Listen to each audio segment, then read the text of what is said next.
से लेके तूने मुझे रच लिया अपने ही रूप में, प्रेम किया है अनंत प्रेम से, दिया पुत्र मेरी मुक्ति के लिए। अनोखा प्यार है तेरा, करूँगा स्तुति तेरी मैं सर्वदा।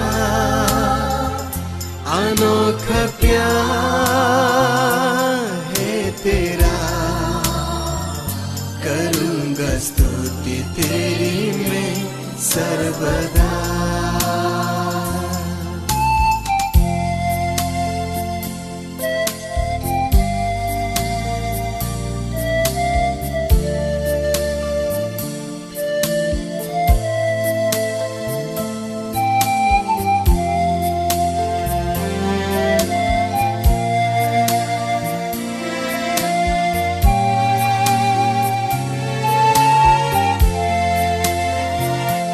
जग में आया यीशु स्वर्ग छोड़ के, मेरा सर दंड सह लिया उसने, कोड़े खा के क्रूस उठा के यीशु ने मुझे मुक्ति और चंगाई दे दी है। अनोखा प्यार है तेरा, करूँगा स्तुति तेरी मैं सर्वदा। अनोखा प्यार है तेरा, करूँगा स्तुति तेरी मैं सर्वदा। Praise the Lord, hallelujah. ಕ್ರಿಸ್ತ ಯೇಸುವಿನ ಮಧುರ ನಾಮದಲ್ಲಿ ಮತ್ತೊಂದು ಸಲ ತಮ್ಮೆಲ್ಲರೂ ಈ ದಿವಸದ ಆರಾಧನೆಯಲ್ಲಿ ನಾನು आह्वानिಸುವಂತನಾಗಿದ್ದೇನೆ। प्रभु यीशु मसीह के नाम में आप सभी को जय मसीह की। आपका मैं स्वागत करता हूं कि आज की आराधना में भाग लेने के साथ में हम प्रभु के वचनों से सुनेंगे, प्रभु के वचन पर मनन करेंगे और एक उत्तम आशीषों को प्रभु में हम पाएंगे। कलीसिया के द्वार बंद पड़े हैं, लेकिन सबका घर खुला पड़ा है। ಎಲ್ಲಾ ದೇವರ ಮನೆಗಳು, ನಾವು ವಾಸ ಮಾಡುವಂತ ಸ್ಥಳ, ದೇವರು ನಮಗೆ ಕೃಪೆ ಕೊಟ್ಟು ನಮಗೆ ಒಳ್ಳೆ ಸ್ಥಳ ಕೊಟ್ಟಿದ್ದಾನೆ। ಯಾವ ಯಾವ ಸ್ಥಳದಲ್ಲಿ ನಾವು ವಾಸ ಮಾಡುತ್ತೇವೋ ಅದೇ ಸ್ಥಳವನ್ನ ನಾವು ದೇವರ ಮನೆಯನ್ನಾಗಿ ಮಾಡಿ ದೇವರನ್ನ ಆರಾಧಿಸುವುದರ ಮೂಲಕ, ರಾಗಗಳನ್ನು ಹಾಡುವುದರ ಮೂಲಕ, ಪ್ರಾರ್ಥನೆಯನ್ನು ಮಾಡುವುದರ ಮೂಲಕ ನಾವು ದೇವರನ್ನು ಸ್ತುತಿಸಿ ಕೊಂಡಾಡುವಂತೆ ಕರ್ತನು ಕೃಪೆಯನ್ನು ಕೊಡ್ಲಿ ಎಂಬುದಾಗಿ ನನ್ನ ಒಂದು ಪ್ರಾರ್ಥನೆ ಮತ್ತು ನಿಮ್ಮೆಲ್ಲರಿಗೋಸ್ಕರ ಒಂದು ಪ್ರೇರೇಪಣೆ ಆಗಿದೆ। ನನಗೆ ಗೊತ್ತು, ಬಹಳ ಮಕ್ಕಳು ಒಳ್ಳೆ ರಿಸಲ್ಟ್ ಇಂದ ಪಾಸ್ ಆಗಿದ್ದಾರೆ। ಕರ್ತನಾಮಕ್ಕೆ ಸ್ತೋತ್ರ। ಒಳ್ಳೆ ರಿಸಲ್ಟ್ ನ ಮೂಲಕ ಮಕ್ಕಳು ಒಳ್ಳೆ ಅಡ್ಮಿಷನ್ ಪಡ್ಕೊಳ್ಳುವಂತೆ ಕರ್ತನು ಸಹಾಯ ಮಾಡ್ತಾ ಇದ್ದಾನೆ ಮತ್ತು ಅನೇಕ ಮಕ್ಕಳಿಗೆ ಬೇಕಾಗಿರುವಂತಹ ಅಗತ್ಯಗಳನ್ನು ವಿಧ ವಿಧವಾದ ರೀತಿಯಲ್ಲಿ ಕರ್ತನು ಪೂರೈಸ್ತಾ ಇದ್ದಾನೆ। ಕರ್ತನಾಮಕ್ಕೆ ಸ್ತೋತ್ರವಾಗಲಿ। बहुत सारे बच्चे पास हुए हैं, उनके एडमिशन्स के लिए लगातार हम प्रार्थना कर रहे हैं और बहुत ही उत्तम आशीषों को प्रभु ने बहुत सारे बच्चों को दिया है। हम लगातार प्रार्थना में बने रहे और मेरी विनती है कि जो भी वचन इन दोनों में हम सुन रहे हैं, सिर्फ सुनने वाले नहीं लेकिन उसके अनुसार चलने वाले और उसके अनुसार करने वाले बने, ताकि हम सभी लोग मिलकर प्रभु के नाम को महिमा देने पाए, प्रभु में बने रहे, प्रभु के नाम को धन्य कहेंगे। आइए हम सभी लोग अपने सरों को झुकाएंगे। वचनों को सुनने से पहले हम प्रार्थना करेंगे। नावेಲ್ಲರೂ ನಮ್ಮ ತಲೆಗಳನ್ನು ಬಾಗಿಸಿಕೊಳ್ಳೋಣ, ನಾವು ಪ್ರಾರ್ಥನೆ ಮಾಡೋಣ। ನಮ್ಮ ತಲೆಗಳನ್ನು ಬಾಗಿಸಿಕೊಳ್ಳೋಣ। ಪ್ರೀತಿ ಸ್ವರೂಪನಾದ ತಂದೆ ದೇವರೇ, ನಿನ್ನ ನಾಮಕ್ಕೆ ಸ್ತೋತ್ರವಾಗಲಿ। ಮತ್ತೊಂದು ಸಲ ಇಂದು ಶುಭ ದಿನ, ಒಳ್ಳೆ ದಿನ ಕರ್ತನೆ, ನಿನ್ನ ಸನ್ನಿಧಿಗೆ ಬಂದು ಸ್ತುತಿಸಿ ಕೊಂಡಾಡುತ್ತೇವೆ। ಹಾಲೆಲೂಯ, ಸ್ತೋತ್ರ ಸ್ತೋತ್ರ ಸ್ತೋತ್ರ। ಪರಿಶುದ್ಧನೇ, ಪರಮೋನ್ನತನೇ, ಸರ್ವೋನ್ನತನೇ ನಮ್ಮ ಯೇಸುವೆ, ಈ ದಿವಸದ ಭಾನುವಾರದ ಆರಾಧನೆಯನ್ನು ಆಶೀರ್ವಾದ ಮಾಡು। ದೈವ ಸಂದೇಶವನ್ನು ಕೇಳುವಂತ ಎಲ್ಲಾ ಪ್ರಿಯ ಮಕ್ಕಳನ್ನು ಆಶೀರ್ವಾದ ಮಾಡು ಸ್ವಾಮಿ। ಎಲ್ಲರ ಜೀವಿತಕ್ಕೆ, ಕುಟುಂಬ, ಮನೆಗೆ ಉತ್ತಮ ವರಗಳನ್ನು ಸ್ವಾಮಿ, ಉತ್ತಮ ಆಶೀರ್ವಾದಗಳನ್ನು ನೀಡಬೇಕೆಂಬುದಾಗಿ ಪ್ರಾರ್ಥಿಸ್ತೇವೆ। ಕಳೆದ 2 ವಾರದಿಂದ ಸ್ವಾಮಿ ನಾವು ಕೊಡುವುದರ ವಿಷಯದಲ್ಲಿ ಕೇಳ್ತಾ ಇದ್ದೇವೆ ಸ್ವಾಮಿ। ಕೊಡುವುದರಲ್ಲಿರುವಂತಹ ಸಂತೋಷ, ಹರ್ಷ, ಉಲ್ಲಾಸ ಏನಾಗಿದೆ ಎಂಬುದಾಗಿ, ಕೊಡುವುದರಲ್ಲಿ ಇರುವಂತಹ ನಿಯಮಗಳು ಏನು ಉಂಟು ಎಂಬುದಾಗಿ ತಿಳಿಸಿಕೊಟ್ಟಿದ್ದೇವೆ। ಮತ್ತು ಈ ದಿವಸ ಸ್ವಾಮಿ ಕೊಡುವುದರ ಮೂಲಕ ಎಂತೆಂಥ ಆಶೀರ್ವಾದಗಳನ್ನು ಹೊಂದುವೆ ಎಂಬುದಾಗಿ ಸ್ವಾಮಿ ನಾವು ದೈವ ಸಂದೇಶವನ್ನು ಕೇಳಲಿಕ್ಕಿರುವಾಗ ತಂದೆ ದೇವರೇ, ಈ ವಾಕ್ಯಗಳಿಗೆ ನೀನೇ ಕರ್ತನಾಗು, ದೇವರಾಗು। ಯಾವ ವಾಕ್ಯದ ಬೀಜವು ಬಿತ್ತಲ್ಪಡ್ತಾ ಇದೆಯೋ ಬಿತ್ತುವವನಿಗೆ ಎಲ್ಲ ಆಹಾರವನ್ನು ಕೊಡುವಂತ ದೇವರು ನೀನು ಸ್ವಾಮಿ। ಬಿತ್ತುವಾಗ ನಾವು ಒಳ್ಳೆ ರೀತಿಯಲ್ಲಿ ಕೊಯ್ಯುವೆವು ಎಂಬುದಾಗಿ ನಿನ್ನ ವಾಕ್ಯದಲ್ಲಿ ನೋಡುತ್ತೇವೆ ಸ್ವಾಮಿ. ಕೊಡಿರಿ ನಿಮಗೆ ಕೊಡಲ್ಪಡುವುದೆಂಬ ನಿನ್ನ ವಾಗ್ದಾನಗಳಿಗಾಗಿ ಸ್ತೋತ್ರ ಸ್ವಾಮಿ. ಈ ದಿವಸ ನಿನ್ನ ಮಕ್ಕಳು ಅನೇಕ ಒಳ್ಳೆ ಸಂಗತಿಗಳನ್ನು, ಅನೇಕ ಜೀವುಳ್ಳ ವಾಕ್ಯಗಳನ್ನು ಗ್ರಹಿಸಿಕೊಳ್ಳಲಿ ಸ್ವಾಮಿ. ನಿನ್ನ ವಾಕ್ಯವನ್ನು ನಂಬಲಿ ಕರ್ತನೆ. ಅಸಾಧ್ಯವಾದವುಗಳು ಸಾಧ್ಯವನ್ನಾಗಿ ಇವರ ಜೀವಿತದಲ್ಲಿ ಮಾರ್ಪಡಿಸು ಸ್ವಾಮಿ. ಇವರ ಜೀವಿತ, ಕುಟುಂಬ, ಮನೆಗೆ ಅಡ್ಡಿಯಾಗುವಂತ ಎಲ್ಲಾ ಅಡೆ ತಡೆಗಳನ್ನು, ಎಲ್ಲಾ ಸೈತಾನನ ಕ್ರಿಯೆಗಳು, ಎಲ್ಲಾ ಅಸಮಾಧಾನದ ಸ್ಥಿತಿಗತಿಗಳನ್ನು, ಎಲ್ಲಾ ಕಾಯಿಲೆಯ ಸ್ಥಿತಿಗತಿಗಳನ್ನು ಯೇಸುವಿನ ನಾಮದಲ್ಲಿ ಕರ್ತನೆ ದೂರ ಮಾಡ್ತಾ ಇದ್ದೇನೆ ಸ್ವಾಮಿ. ನಿನ್ನ ಬಿಡುಗಡೆ, ನಿನ್ನ ಸ್ವಸ್ಥತೆ, ನಿನ್ನ ಆರೋಗ್ಯವನ್ನು, ನಿನ್ನ ಆಶೀರ್ವಾದವನ್ನು ನಿನ್ನ ಮಕ್ಕಳಿಗೆ ಘೋಷಿಸ್ತಾ ಇದ್ದೇನೆ ಸ್ವಾಮಿ. ಯಾರಾದರೂ ಕಾಯಿಲೆಗಳಿದ್ದಾದ್ರೆ ಅವರನ್ನು ಮುಟ್ಟು ಗುಣಪಡಿಸು ಸ್ವಾಮಿ. ಆಸ್ಪತ್ರೆಯಲ್ಲಿ ಹಾಸಿಗೆ ಮೇಲೆ ಇರುವಾಗ ಕರ್ತನೆ ನಿನ್ನ ಗಾಯವುಳ್ಳ ಹಸ್ತ ಅವರ ಕಡೆಗೆ ಚಾಚಿ ಅವರನ್ನು ಮುಟ್ಟಿ ಗುಣಪಡಿಸಿ ಅವರಿಗೆ ಪುನರ್ಜೀವ ಕೊಟ್ಟು ನಿನ್ನ ಸ್ಥಳಕ್ಕೆ, ತಮ್ಮ ಮನೆಗೆ ಅವರನ್ನು ನೀನು ಸೇರಿಸಬೇಕೆಂಬುದಾಗಿ ನಿನ್ನಲ್ಲಿ ಪ್ರಾರ್ಥಿಸುವಂತವರಾಗಿದ್ದೇವೆ. ದೇವ ಸೇವಕರ ಪರವಾಗಿ, ದೇವರ ಆಲಯದ ಪರವಾಗಿ, ದೇವರ ರಾಜ್ಯದ ಪರವಾಗಿ ಇಟ್ಟುಕೊಂಡಂತ ಒಳ್ಳೆ ಭಕ್ತಿ, ನಂಬಿಕೆ ಇರುವಂತೆ ಎಲ್ಲಾ ಮಕ್ಕಳಿಗಾಗಿ ನನಗೆ ಸ್ತೋತ್ರ ಸ್ವಾಮಿ. ಅಪ್ಪ, ವಿಶ್ವಾಸಿ ಮಕ್ಕಳು ಒಬ್ಬರ ಒಂದು ಕೊರತೆಗಳನ್ನು ನೀಗಿಸುವುದಕ್ಕೆ ಕಾರಣರಾಗಬೇಕೆಂಬುದಾಗಿ ಪೌಲನ ಮೂಲಕ ಈ ಕೊರಿಂಥ ಸಭೆಗೆ ತಿಳಿಸಿಕೊಟ್ಟಿದೆ ಕರ್ತನೆ. ಈ ವಾಕ್ಯಗಳಿಗಾಗಿ ನನಗೆ ಸ್ತೋತ್ರ. ಈ ವಾಕ್ಯಗಳು ಬಲವಾಗಿ ಕಾರ್ಯವನ್ನು ವಹಿಸಲಿ, ಆಶೀರ್ವಾದಗಳನ್ನು ಹೊಂದಲಿ ಸ್ವಾಮಿ. ಘನ ಮಾನ ಮಹಿಮೆ ನಿನಗಾಗಲಿ. ನಿನ್ನ ದಾಸನಾದಂತ ನನ್ನನ್ನು ಸಂಪೂರ್ಣವಾಗಿ ತಗ್ಗಿಸಿ ಕೊಂಡು ಬರಿದು ಮಾಡಿಕೊಳ್ಳುತ್ತೇನೆ ಸ್ವಾಮಿ. ನನ್ನೊಳಗಿದ್ದು ನನ್ನ ಮೂಲಕ ನಮ್ಮೆಲ್ಲರ ಜೊತೆ ನೀನು ಮಾತನಾಡಬೇಕೆಂಬುದಾಗಿ ಯೇಸು ಕ್ರಿಸ್ತನ ದಿವ್ಯವುಳ್ಳ ನಾಮದಲ್ಲಿ ಪ್ರಾರ್ಥನೆಗಳನ್ನು ಬೇಡಿ ಹೊಂದಿದ್ದೇವೆ. Amen, amen. Praise the Lord. पिछले 2 हफ्तों के लिए जो लगातार हम पौलुस की पत्री, जो कोरिन्थ कलीसिया के लिए दूसरी पत्री, उसके 8वें 9वें अध्याय से हम वचन को सुन रहे हैं. ಕಳೆದ 2 ವಾರದಿಂದ ಪೌಲನು ಕೊರಿಂಥ ಸಭೆಗೆ ಬರೆದಿರುವಂತಹ ಈ ಪತ್ರಿಕೆಯ 8ನೇ ಮತ್ತು 9ನೇ ಅಧ್ಯಾಯಗಳನ್ನು ಧ್ಯಾನ ಮಾಡುವಾಗ 8ನೇ ಅಧ್ಯಾಯದಲ್ಲಿ ಕೊಡುವುದರಲ್ಲಿ ಇರುವಂತ ಒಂದು ಉಲ್ಲಾಸ, ಒಂದು ಸಂತೋಷ ಏನಾಗಿದೆ ಎಂಬುದಾಗಿ, joy of giving, principles of giving, देने में जो खुशी है उसके बारे में मैंने वर्णन किया, और देने के जो नियम है उसके बारे में मैंने वर्णन किया. And again God has let me to speak one more additional thought.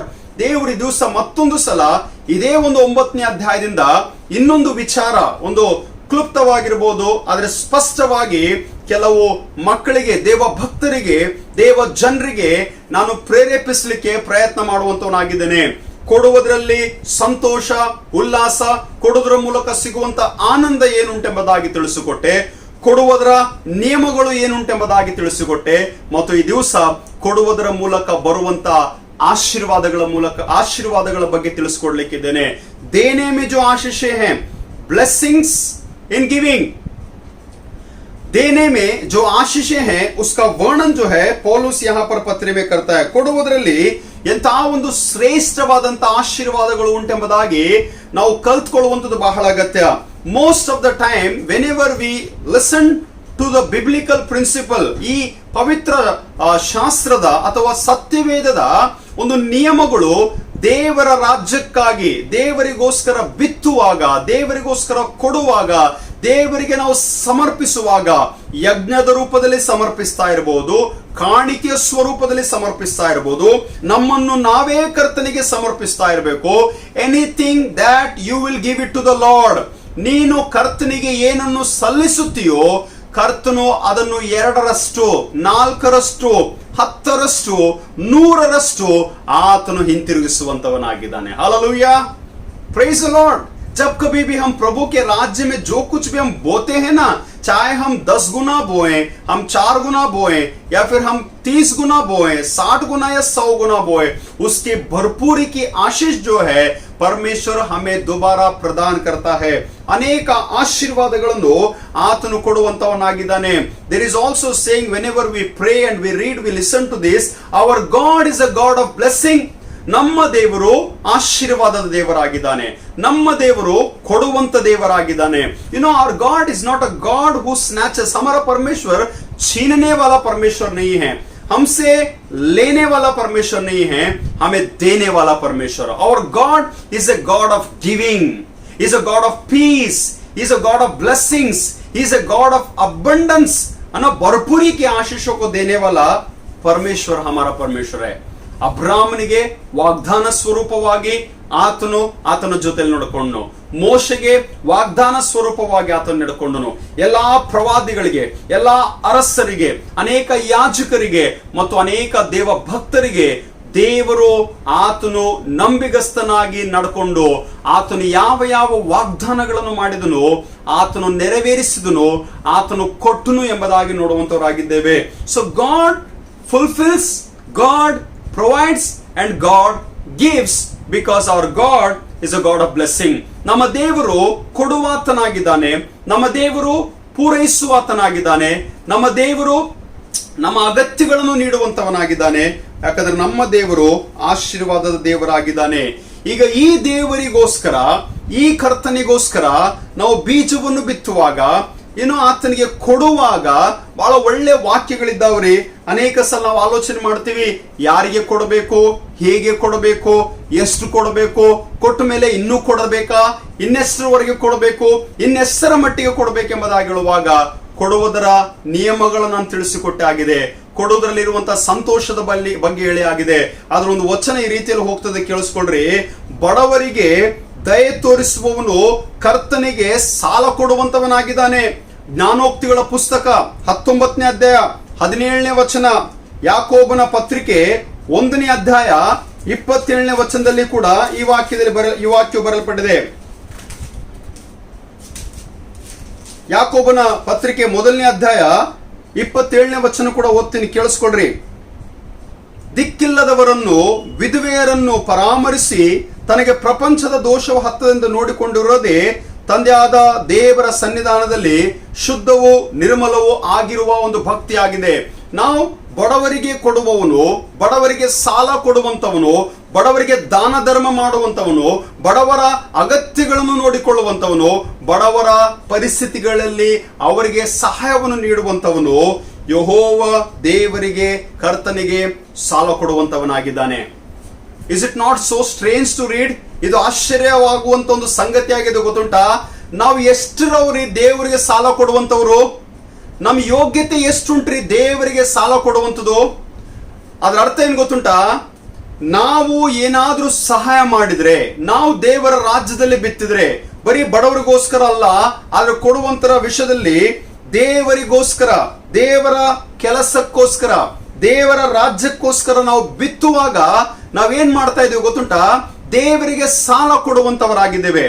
हम परमेश्वर को कर्जा दे रहे हैं और इतना खंडित है, फिर कथित है कि परमेश्वर किसी का कर्जदार नहीं है. परमेश्वर कभी किसी का लेता नहीं है. लेकिन बाइबल सिखाती है जब कभी भी हम परमेश्वर के राज्य में बोते हैं, सुनेगा मलाकी के पत्र उसके 3ನೇ ಅಧ್ಯಾಯ 10ನೇ ಪದ में ಆತನು 3ನೇ ಅಧ್ಯಾಯ 10ನೇ ವಚನದಲ್ಲಿ ಏನ್ ಹೇಳ್ತದೆ ಗೊತ್ತುಂಟಾ? ದೇವರ ಕೆಲಸಕ್ಕಾಗಿ ಕೊಡುವಂತವರು, ನೀವು ನನ್ನ ಭಂಡಾರಕ್ಕೆ ತೆಗೆದುಕೊಂಡು ಬನ್ನಿರಿ, ಆವಾಗ ನನ್ನ ಆಶೀರ್ವಾದಗಳು ನೀಡುವೆನೆಂಬುದಾಗಿ ಹೇಳುವಂತವನಾಗಿದ್ದಾನೆ. So God demands kind of offering even for his house. ದೇವರು ತನ್ನ ಮನೆಗೋಸ್ಕರ, ತನ್ನ ಸೇವೆಗೋಸ್ಕರ, ತನ್ನ ಕೆಲಸಕ್ಕೋಸ್ಕರ ಕೂಡ ಆತನು ಬಯಸುವಂತವನಾಗಿದ್ದಾನೆ. God expect something for his house. परमेश्वर अपने भंडार के लिए, अपने घर के लिए भी वो अपेक्षा करता है, और प्रभु प्रेरित करता है कि अपने भेंट को, अपने ऑफरिंग्स को आप लोग मेरे भंडार में लेकर आओ. दूसरा भाग में हम देखते हैं रोमियो की पत्र उसके 12वें अध्याय के 13वें पद में, 12ನೇ ಅಧ್ಯಾಯ 13ನೇ ವಚನ, ರೋಮಾಪುರದವರಿಗೆ ಬರೆದ ಪತ್ರಿಕೆ, ಕೊರತೆಯಲ್ಲಿರುವ ಪರಿಶುದ್ಧ ಜನರಿಗೆ ಅಥವಾ ದೇವ ಜನರಿಗೆ ಕೊರತೆ ಬಂದಾಗ ಸಹಾಯ ಮಾಡಿರಿ ಎಂಬುದಾಗಿ ಆತನು ಕಲಿಸಿಕೊಡುವಂತನಾಗಿದ್ದಾನೆ. ದೇವರ ಆಲಯಕ್ಕೋಸ್ಕರ ಕೊಡ್ರಿ, ಕೊರತೆಯಲ್ಲಿದ್ದವರಿಗೋಸ್ಕರ ಕೊಡ್ರಿ, ಬಡವರಿಗೋಸ್ಕರ ಕೊಡ್ರಿ, ಅದಲ್ಲದೆ ದೇವ ಸೇವಕರಿಗೋಸ್ಕರ ಕೂಡ ಕೊಡ್ರಿ ಎಂಬುದಾಗಿ ಆತನು ಕಲಿಸುವಂತವನಾಗಿದ್ದಾನೆ. Even give it to the servants of God. परमेश्वर के जन, प्रभु के सेवकों को देना हम सीखना बहुत जरूरी है. आज बहुत सारे लोग जो है इस गलतफहमी में बैठे हैं कि इस प्रभु के दास को तो कुछ कमी नहीं है, इसको तो कोई चीज की कमी घटी नहीं है, सब कुछ इनके पास में है, सारा प्रोविजंस इनके पास में है. बहुत से ऐसे सोच को रखकर जो है many people they are not rendering their service to the pastor. ದೇವರ ಸೇವಕನಿಗೆ ಕೊಡಬೇಕಾದದನ್ನು ನಾವು ಕೊಡ್ತಾ ಇಲ್ರಿ. ಆದ್ರೆ ಇವೆಲ್ಲವುಗಳನ್ನು ಲಕ್ಷ್ಯಕ್ಕೆ ತರುವಾಗ, ಇವೆಲ್ಲವುಗಳನ್ನು ನಾವು ಅರಿತುಕೊಳ್ಳುವಾಗ, ನಾವು ದೇವರಿಗೆ, ದೇವರ ಸೇವೆಗೆ, ದೇವರ ಮನೆಗೆ, ದೇವರ ಕೆಲಸಕ್ಕೆ, ದೇವರ ಸೇವಕರಿಗೆ ಕೊಡುವಾಗ ನಾವು ಕರ್ತನಿಗೆ ಸಾಲ ಕೊಡುವಂತವರಾಗಿದ್ದೇವೆ. एंड व्हेन वी गिव डेब्ट टू द लॉर्ड, हम जब परमेश्वर को कर्जा देने की स्थिति में हैं, मैं तो ये प्रत्युत्तर दूंगा, परमेश्वर किसी का कर्जदार नहीं है. ನನ್ನ ದೇವರು ಯಾರ ಸಾಲವನ್ನು ಇಟ್ಟುಕೊಳ್ಳಲಾರದಂತ ದೇವರಾಗಿದ್ದಾನೆ. मेरा परमेश्वर किसी का कर्जा नहीं रखता है. अगर परमेश्वर किसी से 100 रुपए लेता है, सुनिएगा ध्यान से, उसके राज्य में, उसकी सेवकाई में, उसके कामों में, और गरीब और अनाथ और विधवा लोगों के लिए परमेश्वर कहीं से भी कुछ लेता है, तो परमेश्वर उसका 10 से 100 गुना उनको वापस करता है. हालेलुया.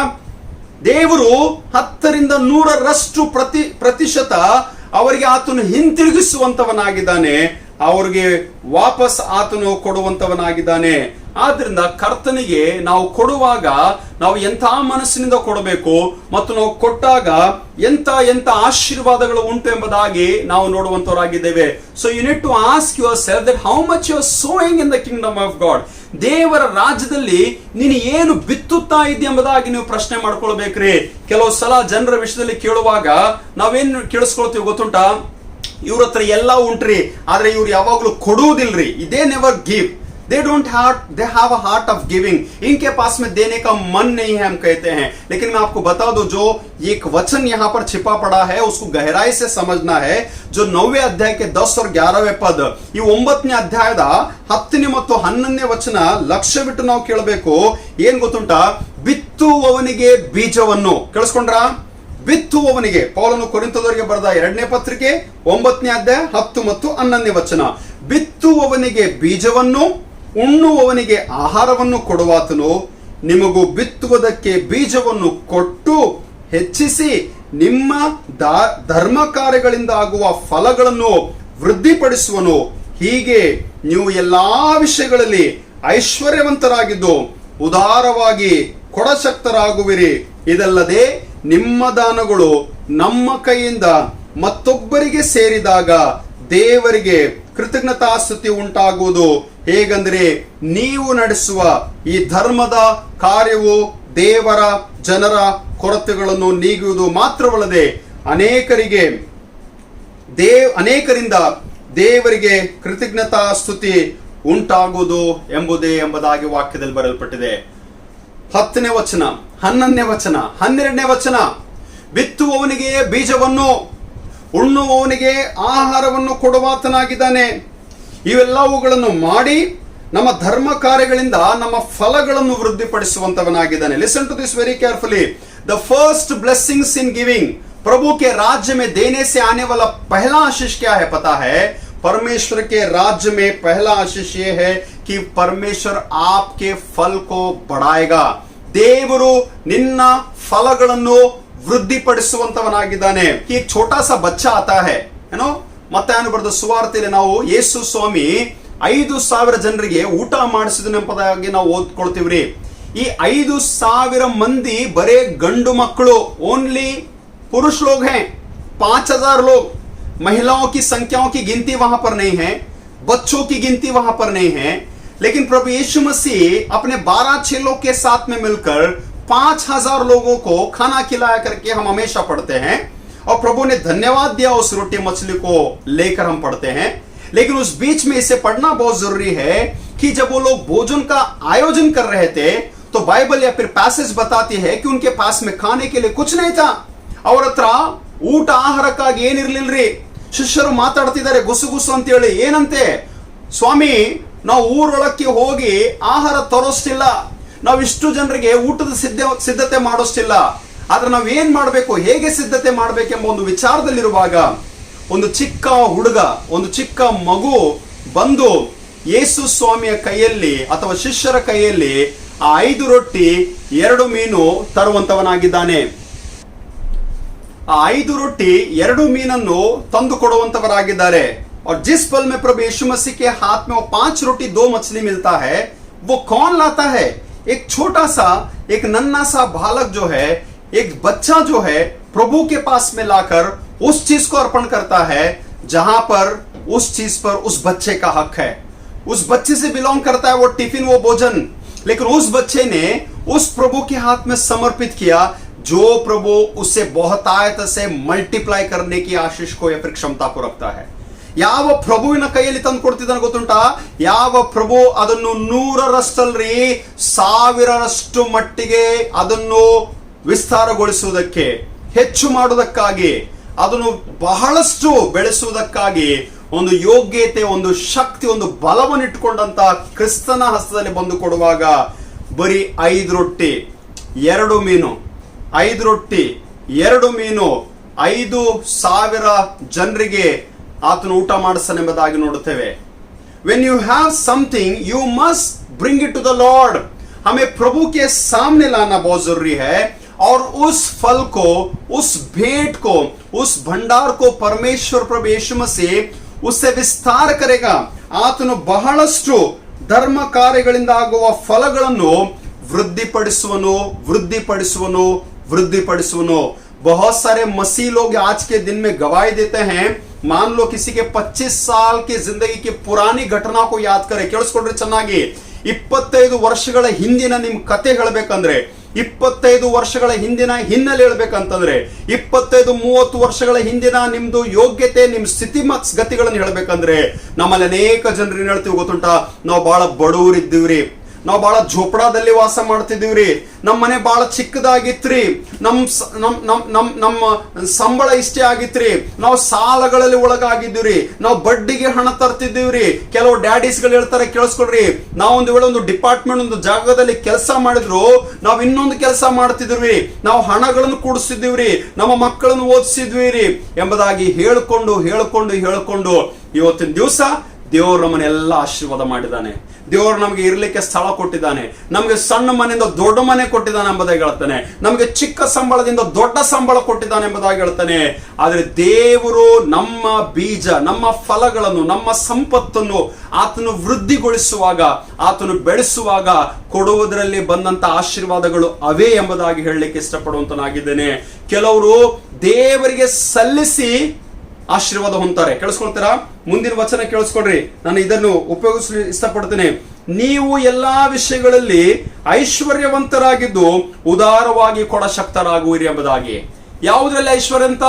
ಕೊಡುವುದರಲ್ಲಿ ಐಶ್ವರ್ಯವಂತ. ಬರೀ ಹಣ ಆಸ್ತಿಯಲ್ಲಿ, ಪ್ರಾಪರ್ಟೀಸ್ಗಳಲ್ಲಿ, ಬರೀ ನಮ್ಮ ಬಟ್ಟೆ, ನಮ್ಮ ವಾಹನ, ನಮ್ಮ ಗಾಡಿ ಚಾಲಕಗಳಲ್ಲಿ ನಾವು ಐಶ್ವರ್ಯವಂತರಲ್ರಿ.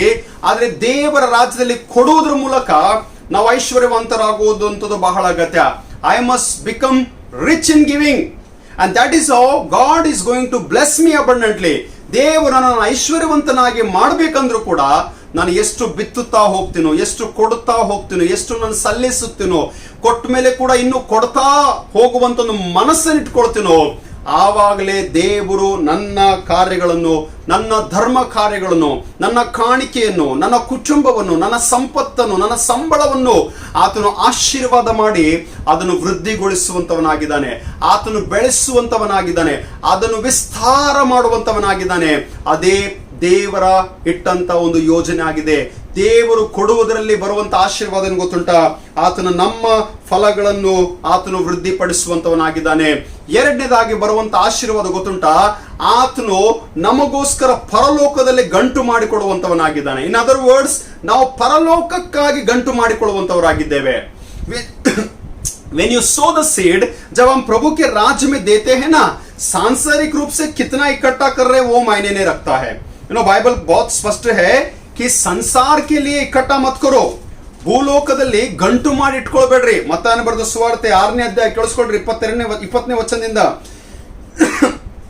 ಭೂಲೋಕದಲ್ಲಿ ಗಂಟು ಮಾಡಿ ಇಟ್ಕೊಳ್ಬೇಡ್ರಿ. ಇಲ್ಲಿ ಅಂತೋದು ನುಸಿ ಹಿಡಿದು ಕಿಲುಬು ಹತ್ತಿ ಕೆಟ್ಟು ಹೋಗುವುದು. ಇಲ್ಲಿ ಕಳ್ಳರು ಕನ್ನ ಕೊರೆದು ಕದಿಯುವರು. ಆದರೆ ಪರಲೋಕದಲ್ಲಿ ಗಂಟು ಮಾಡಿ ಇಟ್ಕೊಳ್ರಿ. ಪರಲೋಕದಲ್ಲಿ ಗಂಟು ಮಾಡಿ ಇಟ್ಕೊಳ್ರಿ ಎಂಬುದಾಗಿ ಹೇಳುವಾಗ, ಈಗ ಪರಲೋಕದಲ್ಲಿ ಏನೋ ಸಿದ್ಧತೆ ಮಾಡ್ತಾ ಇದ್ವಿ. ನಾನು ಭೂಲೋಕದಲ್ಲಿ ಬಿತ್ತಾ ಇದ್ದೀನಿ, ಭೂಲೋಕದಲ್ಲಿ ಕೊಡ್ತಾ ಇದ್ದೀನಿ, ಭೂಲೋಕದಲ್ಲಿ ಸಹಾಯ ಮಾಡ್ತಾ ಇದ್ದೀನಿ, ಭೂಲೋಕದಲ್ಲಿ ಸ್ಯಾಕ್ರಿಫೈಸ್ ಮಾಡ್ತಾ ಇದ್ದೀನಿ, ಭೂಲೋಕದಲ್ಲಿ ನನ್ನ ಸಲುವಾಗಿ ನಾನು ಏನು ಇಟ್ಕೊಳ್ತಾ ಇಲ್ಲ. ಆದ್ರೆ ನಾನು ಎಷ್ಟು ತ್ಯಾಗ ಭೂಲೋಕದಲ್ಲಿ ಮಾಡ್ತಾ ಇದ್ದೀನೋ ಅಷ್ಟು ಆಶೀರ್ವಾದ, ಅಷ್ಟು ಗಂಟು, ಅಷ್ಟು ಒಂದು ಸ್ಥಾನಮಾನವನ್ನು ನಾನು ಪರಲೋಕದಲ್ಲಿ ನನಗೋಸ್ಕರ ಕಟ್ಕೊಳ್ತಾ ಇದ್ದೀನಿ. Praise the Lord. हम धरती पर इकट्ठा कर रहे हैं, धरती पर जमा कर रहे हैं, और एक प्रॉपर्टी बना रहे हैं, और एक फिक्स डिपॉजिट कर रहे हैं, और एक बैंक बैलेंस कर रहे हैं. जितना कुछ कर रहे हैं ना, सब इधर ही छोड़ के जाने वाले हैं। प्रभु के राज्य के लिए, स्वर्ग के लिए क्या तैयारी कर रहे हैं, इसको सोचना बहुत जरूरी है। इसलिए कभी कभी मैं सोचता हूं कि संसार के सारे अमीर और धनवान लोग अगर दान धर्म करना, सहायता करना, मदद करना शुरू कर देंगे ना, भारत देश हो या फिर कोई इलाके हो, कोई जगह हो, वहां पर कोई भी गरीब नहीं रहेगा। आज भारत देश का हालात क्या है पता है? The rich people are becoming rich, the poor people are becoming more poor. धनवान व्यक्ति धनवान होते जा रहे हैं, गरीब लोग गरीबी अवस्था में पड़े हैं। अगर एक गरीब को उठना है ना, गरीब को उभारना है, गरीब की जिंदगी में शिक्षण को लेकर आना है, गरीब परिवार के बच्चों को पढ़ाई कराना है, गरीब परिवार के बच्चों के करियर को बनाना है, एक धनवान व्यक्ति को आगे आना बहुत जरूरी है। अगर वो हर एक धनवान व्यक्ति अपनी इच्छाओं के लिए, अपने सेटिस्फैक्शन के लिए, अपने बाल बच्चों के लिए, अपने घर के लिए अपनी प्रॉपर्टी बनाएगा, अपना पैसा बनाएगा, बहुत से बार बोलते हैं कि मैंने कमाया है, मेरा पैसा है, मेरा मेहनत है, मैं क्यों यूं ही निछावर कर दूं, मैं क्यों यूं ही दान करूं, मैं क्यों लोगों को बांटो सोचते हैं। लेकिन उसने जितना भी किया है ना, धरती पर जो कार्य, धर्म के कार्य करना है, अगर वो नहीं करेगा तो स्वर्ग के राज्य के लिए कुछ भी तैयार नहीं कर पाएगा। क्योंकि जो कुछ भी इकट्ठा कर रहा है वो संसार में इकट्ठा कर रहा है। ಏನೇನು ಕಟ್ಕೊಳ್ತಾ ಇದ್ದಾನೆ ನೋಡ್ರಿ, ಎಲ್ಲ ಭೂಲೋಕದಲ್ಲಿ ಕಟ್ಕೊಳ್ತಾ ಇದ್ದಾನೆ, ಭೂಲೋಕದಲ್ಲಿ ಎಲ್ಲ ಸಿದ್ಧತೆ ಮಾಡ್ಕೊಳ್ತಿದ್ದಾನೆ. ಆದ್ರೆ ಪರಲೋಕಕ್ಕಾಗಿ ಮಾಡ್ಕೊಳ್ಳದೆ ಹೋದ್ರೆ ಅದು ಎಲ್ಲವೂ ಭೂಲೋಕದಲ್ಲಿ ನುಸಿ ಹಿಡಿದು ಕಿಲುಬು ಹತ್ತಿ ಕಳ್ಳರು, ಕೊಲೆಗಾರರು, ಎಂತೆಂಥವ್ರು ಬಂದು ದಾಳಿ ಮಾಡಿ ನಾವೆಲ್ಲವೂ ಕಳ್ಕೊಂಡು ಹೋಗುವಂತ ಸ್ಥಿತಿಗೆ ಬರುವಂತವರಾಗಿದ್ದೇವೆ. ಅನೇಕ ಜನರು ಈ ದಿವಸ ಮೋಸ ಮಾಡಿ ಮಾಡಿ ಹಣ ಗಳಿಸಬೇಕೆಂಬುದಾಗಿ ಪ್ರಯತ್ನ ಮಾಡ್ತಾರೆ. ಮೋಸ ಮಾಡಿ ದಾನ ಧರ್ಮ ಮಾಡ್ತೀವಿ ಎಂಬುದಾಗಿ ತೋರಿಸ್ಕೊಂಡು ಹಣಗಳನ್ನು ಕೂಡಿಸ್ಕೊಳ್ಳಿಕ್ಕೆ ಪ್ರಯತ್ನ ಮಾಡ್ತಾರೆ. ಆದ್ರೆ ದೇವರು ಅಂತ ಕಾಣಿಕೆ, ಅಂತ ಮೋಸದ ಹಣಗಳನ್ನು ಎಷ್ಟು ಮಾತ್ರಕ್ಕೂ ಮೆಚ್ಚುವುದಿಲ್ಲ. ಉದಾರವಾದಂತ ಮನಸ್ಸು, ನಿರಾಳವಾದಂತ ಸ್ವಭಾವ, ಸಮರ್ಪಕವಾದಂತ ಒಂದು ಹೃದಯ ಮತ್ತು ಹರ್ಷ ಉಲ್ಲಾಸದಿಂದ ಕೊಡುವಂತ ಒಂದು ಹೃದಯವನ್ನು ಕರ್ತನು ಮೆಚ್ಚಿ ನಾವು ದೇವರ ರಾಜ್ಯಕ್ಕಾಗಿ ಬಿತ್ತುವಾಗ ಭೂಲೋಕದಲ್ಲಿ ಏನ್ ಗಳಿಸ್ಕೊಳ್ತೀನೋ ಗೊತ್ತಿಲ್ಲ, ಭೂಲೋಕದಲ್ಲಿ ಎಷ್ಟು ಮಾಡ್ಕೊಂತ ಇದೀನೋ ಗೊತ್ತಿಲ್ಲ, ಭೂಲೋಕದಲ್ಲಿ ಎಷ್ಟು ಹಣ ಆಸ್ತಿ ನಂದು ತಯಾರಾಗ್ತಾ ಇದೋ ಗೊತ್ತಿಲ್ಲ. ಆದ್ರೆ ಪರಲೋಕಕ್ಕಾಗಿ ನಾನು ಗಂಟು ಮಾಡಿಕೊಳ್ಳುವಂತವನಾಗಿದ್ದೀನಿ. Praise the Lord. ಪರಲೋಕಕ್ಕಾಗಿ ಗಂಟು ಮಾಡಿಕೊಳ್ತಾ ಇದ್ದೀನಿ. ಆದ್ದರಿಂದ ಭೂಲೋಕದಲ್ಲಿ ನಾನು ಹೇಳ್ತಾ ಇದ್ದೆ ಮೊದಲೇ ಸ್ಟಾರ್ಟಿಂಗ್ ನಲ್ಲಿ, ಭೂಲೋಕದಲ್ಲಿ ಕೊಡುವಾಗ ದೇವರ ಮನೆಗೋಸ್ಕರ ಕೊಡ್ರಿ, ದೇವರ ಆಲಯಕ್ಕೋಸ್ಕರ ಕೊಡ್ರಿ, ದೇವರ ಕಾರ್ಯಕ್ಕೋಸ್ಕರ ಕೊಡ್ರಿ, ಬಡವರಿಗೋಸ್ಕರ ಕೊಡ್ರಿ, ವಿಧವೆಯರಿಗೋಸ್ಕರ ಕೊಡ್ರಿ, ಅನಾಥರಿಗೋಸ್ಕರ ಕೊಡ್ರಿ, ಅನಾಥ ಅಗತ್ಯದಲ್ಲಿರುವಂತವರನ್ನು ಪರಾಮರಿಸಿ ಕೊಡ್ರಿ, ಮತ್ತು ದೇವರ ಸೇವಕರಿಗೋಸ್ಕರ ಕೊಡ್ರಿ. ಕೊಡುವಂಥದ್ದು ಕೊಡ್ತಾ ಕೊಡ್ತಾ ಕೊಡ್ತಾ ಆದಷ್ಟು ಮಟ್ಟಿಗೆ ಎಲ್ಲಿ ಹೇಗೆ ಏನು ಕೊಡಕ್ಕೆ ಶಕ್ತಿ ದೇವರು ಕೊಟ್ಟಿದಾನೋ ನಾನು ಕೊಡ್ತಾ ಹೋದಾಗೆಲ್ಲ something I am preparing there. Hallelujah. मैं वहां पर कुछ तो तैयार कर रहा हूं. ये वचन मुझे बहुत अच्छा लगता है. जब मैं धरती पे कुछ कर रहा हूं और स्वर्ग में कुछ बांध रहा हूं मैं, and when I build it for kingdom of God, वहां पर स्वर्ग के लिए देवರ ರಾಜ್ಯಕ್ಕಾಗಿ ಪರಲೋಕದಲ್ಲಿ ಗಂಟು ಮಾಡಿಟ್ಕೊಳ್ಳುವಾಗ ಅದು ನುಸಿ ಹಿಡಿದು ಕಿಲುಬು ಹತ್ತಿ ಕೆಟ್ಟು ಹೋಗುವುದಿಲ್ಲ. ಅಲ್ಲಿ ಕಳ್ಳರು ಇಲ್ಲ, ಕನ್ನ ಕೊರೆಯುವುದಿಲ್ಲ, ಕದಿಯುವುದು ಇಲ್ಲ. ನಿನ್ನ ಗಂಟು ಇದ್ದಲ್ಲಿ ನಿನ್ನ ಮನಸ್ಸಿರುವುದಷ್ಟೇ ಎಂಬುದಾಗಿ ಹೇಳುವಂತದ್ದಾಗಿದೆ. ಭೂಲೋಕದಲ್ಲಿ ಕಟ್ಕೊಂಡ್ರೆ ಭೂಲೋಕದಲ್ಲಿ ಮನಸ್ಸಿರುತ್ತೆ, ಪರಲೋಕಕ್ಕಾಗಿ ಕಟ್ಕೊಂಡ್ರೆ ಪರಲೋಕದಲ್ಲಿ ಮನಸ್ಸಿರುತ್ತೆ. ಕೇಳಿಸ್ಕೊಂಡ್ರೆ ಚೆನ್ನಾಗಿ, ಬಹಳ ಕನೆಕ್ಟೆಡ್ ವರ್ಸ್ ನನಗೆ ವಿಚಾರಕ್ಕೆ ಬರ್ತಾ ಇದೆ. When I am preparing, when I am building, when I am securing, when I am keeping something for God's kingdom in heaven, ದೇವರ ರಾಜ್ಯಕ್ಕಾಗಿ ಪರಲೋಕದಲ್ಲಿ ಗಂಟು ಮಾಡಿಟ್ಕೊಳ್ಳುವಾಗ ಕೇಳಿಸ್ಕೊಳ್ರಿ, ದೇವರಿಗೆ ಸಲ್ಲಿಸಬೇಕಾದದನ್ನು ನಾವು ಕೊಡುವಾಗ ಕೇಳಿಸ್ಕೊಳ್ರಿ, ನೀವು ನನ್ನ ದಶಮಾಂಶವನ್ನು ಯಾವತ್ತೂ ನನ್ನ ಭಂಡಾರಕ್ಕೆ ತೆಗೆದುಕೊಂಡು ಬರ್ತಿರೋ, ನಾನು ಅದೇ ಪರಲೋಕ ದ್ವಾರಗಳನ್ನು ತೆರೆದು ನಿಮ್ಮಲ್ಲಿ ಸ್ಥಳ ಹಿಡಿಯಲಾಗದಷ್ಟು ಸುವರವನ್ನು ಸುರಿಸುವೆನೋ ಇಲ್ಲವೋ ನನ್ನನ್ನು ಹೀಗೆ ಪರೀಕ್ಷೆ ಮಾಡಿ ನೋಡ್ರಿ. ಇದು ಸೇನಾಧೀಶ್ವರನಾದ ಯೆಹೋವನ ನುಡಿ. ಹಾಲೆಲೂಯಾ. ಮಲಾಕಿನ ಪುಸ್ತಕ 3ನೇ ಅಧ್ಯಾಯ 10ನೇ ವಚನ, ನೀವು ನನಗೆ ಸಲ್ಲಿಸಬೇಕಾದಂತ ಕಾಣಿಕೆ, ನನಗೆ ಸಲ್ಲಿಸಬೇಕಾದಂತ ದಶಮಾಂಶವನ್ನು ನನ್ನ ಭಂಡಾರಕ್ಕೆ, ನನ್ನ ಮನೆಗೆ, ನನ್ನ ಸನ್ನಿಧಿಗೆ, ನನ್ನ ಸೇವಕರ ಬಳಿಗೆ ತರುವಾಗ ಅದೇ ಪರಲೋಕದ ದ್ವಾರವನ್ನು ತೆರೆಯ ಮಾಡಿ ನಿಮ್ಮ ಮಧ್ಯದಲ್ಲಿ, ನಿಮ್ಮ ಕುಟುಂಬದಲ್ಲಿ, ನಿಮ್ಮ ಕೆಲಸದಲ್ಲಿ, ನಿಮ್ಮ ಬಿಸ್ನೆಸ್ ನಲ್ಲಿ, ನಿಮ್ಮ ವ್ಯಾಪಾರದಲ್ಲಿ ನಾನು ಎಷ್ಟು ಸುವರಗಳನ್ನು ಸುರಿಸುವೆನಲ್ಲ, ನಿಮಗೆ ಸ್ಥಳ ಹಿಡಿಯಲಾಗದಷ್ಟು ಆಶೀರ್ವಾದಗಳನ್ನು ಕೊಡುವೆನೋ ಇಲ್ಲೋ ಪರೀಕ್ಷೆ ಮಾಡಿ ನೋಡ್ರಿ. ನಾನು ಮುझे परख के देखो, मैं इतनी आशीषों को उंडे लूंगा कि तुम्हारे बीच में, तुम्हारे घर, तुम्हारे जिंदगी, तुम्हारे बिजनेस में, तुम्हारे कामों में समेटने के लिए भी जगह कम पड़ जाएगी. I praise God. Whatever I have, whatever I receive, whatever I'm experiencing, it's all God's abundant blessing. ನಾನು ಏನು ಅನುಭವಿಸ್ತಾ ಇದ್ದೀನಿ ಎಲ್ಲ ದೇವರ ಆಶೀರ್ವಾದ, ದೇವರ ನಾಮಕ್ಕೆ ಸ್ತೋತ್ರ ಹೇಳ್ತೀನಿ. ಕೇಳಿಸ್ಕೊಂಡ್ರೆ ಮುಂದೆ ವಚನ, ನುಂಗುವ ಹುಳವನ್ನು ನಾನು ನಿಮಗಾಗಿ ತಡೆಯುವೆನು, ಅದು ನಿಮ್ಮ ಭೂಮಿಯ ಫಲವನ್ನು ನಾಶ ಮಾಡದು, ನಿಮ್ಮ ದ್ರಾಕ್ಷೆಯ ಹಣ್ಣು ತೋಟದಲ್ಲಿ ಉದುರಿ ಹೋಗದು. ಇದು ಸೇನಾಧೀಶ್ವರನಾದ ಯೆಹೋವನ ನುಡಿ. ಆಗ ಸಕಲ ಜನಾಂಗಗಳವರು ನಿಮ್ಮನ್ನು ಧನ್ಯರೆಂದು ಕೊಂಡಾಡುವರು, ನಿಮ್ಮ ದೇಶವು ಆನಂದವಾಗಿರುವುದು. ಇದು ಸೇನಾಧೀಶ್ವರನಾದ ಯೆಹೋವನ ನುಡಿ. ಯಾವ ಕೇಡು ನಮ್ಮ ಗುಡಾರದ ಸಮೀಪಕ್ಕೆ ಬಾರದು. ಯಾವ ಅಪಘಾತಗಳು ಜರುಗೋದು, ಯಾವ ಕೆಟ್ಟದು ಜರುಗೋದು, ಯಾವುದು ಒಂದು ಭೂಮಿಯ ಫಲವು ಕೂಡ ನಾಶವಾಗದಂತೆ ದೇವರು ನಮ್ಮನ್ನು ಕಾಪಾಡುವಂತವನಾಗಿದ್ದಾನೆ. ನಾವು ಬಿತ್ತುವಾಗ ನಮ್ಮ ಫಲಗಳು ವೃದ್ಧಿ ಆಗುವಂಥದ್ದಾಗಿದೆ. ಪರಲೋಕದಲ್ಲಿ ಗಂಟು ಮಾಡಿಟ್ಕೊಳ್ಳುವಾಗ ಪರಲೋಕದಿಂದ ಆಶೀರ್ವಾದ ಬರುವಂಥದ್ದಾಗಿದೆ. ಮತ್ತು ಕೊನೆಯದಾಗಿ ಇವೆಲ್ಲವುಗಳನ್ನು ಮಾಡೋದ್ರ ಮೂಲಕ ತೆಗೆದುಕೊಳ್ಳುವುದಕ್ಕಿಂತ ಕೊಡುವಂಥದ್ದೇ ಹೆಚ್ಚಿನ ಭಾಗ್ಯ ಎಂಬುದಾಗಿ ಕರ್ತನು ಕಲಿಸಿಕೊಡುವಂತನಾಗಿದ್ದಾನೆ. What is a blessing? You know, blessing is not in receiving, blessings are in giving. आशीष जो है ना पाने में नहीं है, आशीष जो है ना देने में है.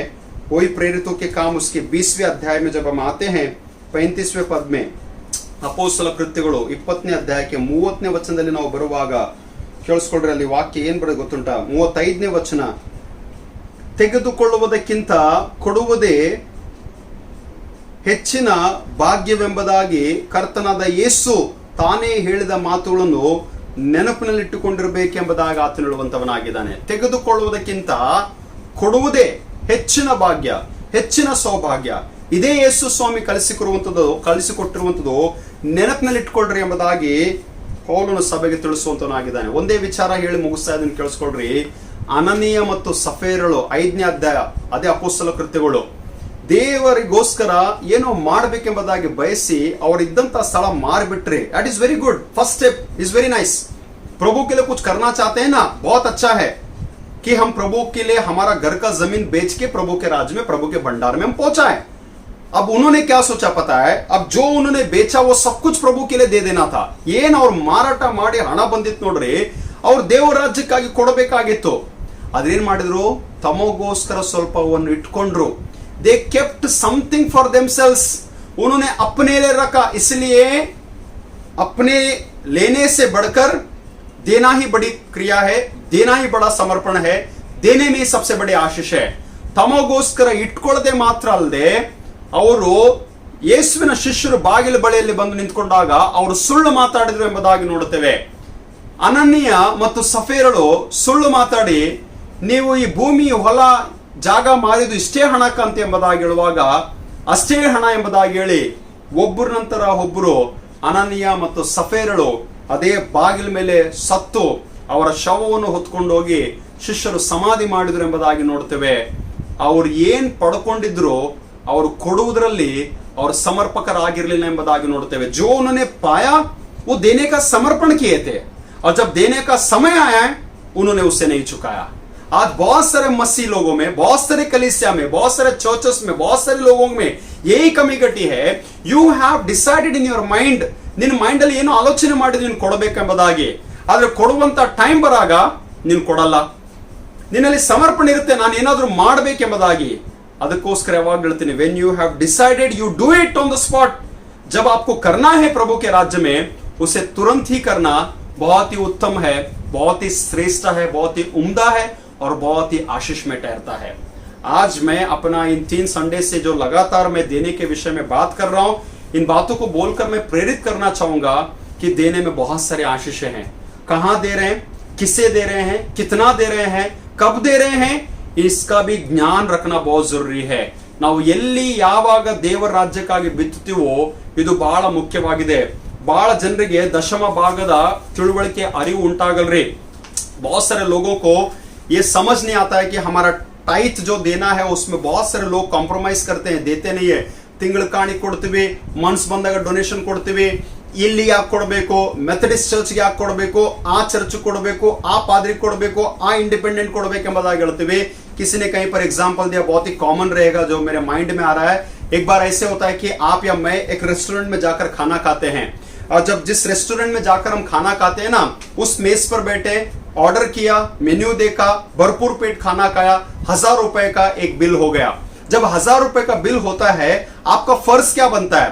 जिस रेस्टोरेंट में जिसने आपको खाना लाकर दिया है, जिस रेस्टोरेंट ने आपको खाना दिया, आपका बिल वहीं पर पे होना है. आप बगल के रेस्टोरेंट में जाकर तो आप जो बंदे को जानते हैं, जो वेटर को जानते हैं, जो दूसरे होटल का मालिक को जानते हैं, उसके पास में जाकर तो आप अपना भोजन का बिल नहीं पे करेंगे. बिल कहां पे होता है? जहां पर बैठ के आप खाना खाते हो, वहीं पर बिल पे करते हैं. दूसरे होटल में, दूसरे रेस्टोरेंट में जाकर हम बिल पे नहीं करते हैं. आज बहुत सारे मसीह लोगों का थॉट प्रोसेस या फिर गलतफहमी क्या है पता है? हम जाएंगे तो अपनी कलीसिया में, जाएंगे तो मेथडिस्ट चर्च में, सुनेंगे तो हमारे पादरी को.